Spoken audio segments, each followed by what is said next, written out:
Price Lord. என்னால் உங்கள் சந்திப்பதில் மிகுந்த மகிழ்ச்சி அடைகிறேன். இதனால் கூட தேவன் உங்களோட பேச வேண்டும் என்று ஆசைப்படுகிறார். இந்த காரியம் எனக்கு நிறைய நன்மையான காரியங்கள் நடந்தது என்னோடய நண்பர்களால். நான் ஜெபத்துக்குள்ளார வர்றதுக்கும் என்னோடய நண்பர்கள் தான் காரணமாக இருந்தாங்க. அதே மாதிரி என்னோடய ஜெபத்துலேருந்து நான் பின்வாங்கிறதுக்கும் அவங்கள தான் ஒரு காரணமாக இருந்தாங்க. நிறைய நன்மையான காரியங்கள் தேவனோடு நெருக்கமாக உறவில் இருக்கிறதுக்காக நிறைய நன்மையான காரியங்கள் வேதத்துலேருந்து எனக்கு சொல்லிக் கொடுத்தாங்க. ஆனால் நாளடைவில் பார்த்தீங்கன்னா அவங்க அதுபடி நடக்கலை. ஆனால் என்கிட்ட என்ன சொன்னாங்கன்னு பார்த்தீங்கன்னா, நான் வேதத்தின்படி தான் நான் நடப்பேன், அதுபடி தான் நான் இருப்பேன். அது என்னோடய கண்களும் பார்த்துது.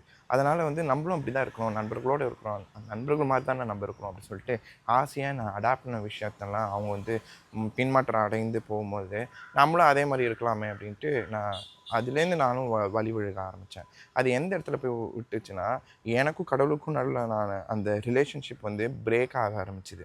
ஒரு டிஸ்டன்ஸ் ஆக ஆரம்பிச்சுது. அது திருப்பி கேப் ஃபில் பண்ணுறதுக்கு ரொம்ப நாள் எடுத்தது. அந்த நடுவில் அந்த கேப் ஆச்சு இல்லையா, அந்த நேரத்தில் நான் நிறைய கஷ்டத்துக்குள்ளார போனேன். நிறைய நண்பர்கள், என்னை நேசித்து வந்த நண்பர்கள் எல்லாரும் என்னை வெறுத்து பேசுகிற காரியங்கள் என் காதில் கேட்டது. மற்றவர்கள் என்னை பற்றி நல்ல மாதிரியாக சொன்னாங்க. ஆனால் அது எல்லாமே அப்படியே கொஞ்சம் கொஞ்சமாக தேய்கிறத, அந்த அந்த எல்லாமே கம்மியாகிறத நான் பார்த்தேன். அதுலேருந்து ஒரு காரியம் நான் கற்றுக்கொண்டேன். என்னென்னா, மற்றவர்கள் நிறைய காரியம் நமக்கு நன்மையானதை செய்வாங்க, நன்மையானதை சொல்லுவாங்க.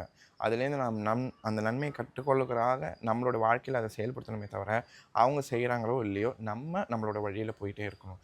பின்னாடி திரும்பி பார்க்காம கலப்பையில் கையை வச்சுட்டோன்னா திரும்பி பார்க்கக்கூடாதுன்ட்டு வேதம் சொல்கிறது. அதுபோல் தேவனை பின்பற்ற வேண்டும் என்று நினைத்து விட்டோம்னா, நன்மையான காரியங்கள் யார் மூலியமாக வந்தாலும் சரி, அதை நாம் எடுத்துக்கொள்ளணும். அவங்க என்ன பண்ணாலும் சரி, அவங்களுக்காக நம்ம ஜெபம் பண்ணணுமே தவிர, அவங்கள பார்த்து நானும் இப்படி தான்ப்பா இருப்பேன், அவங்க சொன்னவங்க அப்படி இல்லை, அப்போ நான் மட்டும் ஏன் இப்படி இருக்கணும் அப்படின்னு சொல்லிட்டு சொல்லாமல், தேவனை மட்டும் பற்றும் விசுவாசத்தில் நாம் இருக்கும்போது தேவன் நம்மளோடு கூட இருப்பார், நமக்கு ஜெயம் கொடுப்பார், நம்மளை கட்டுவார், அடுத்தவங்களை ஆசீர்வதிப்பார். ஆமென்.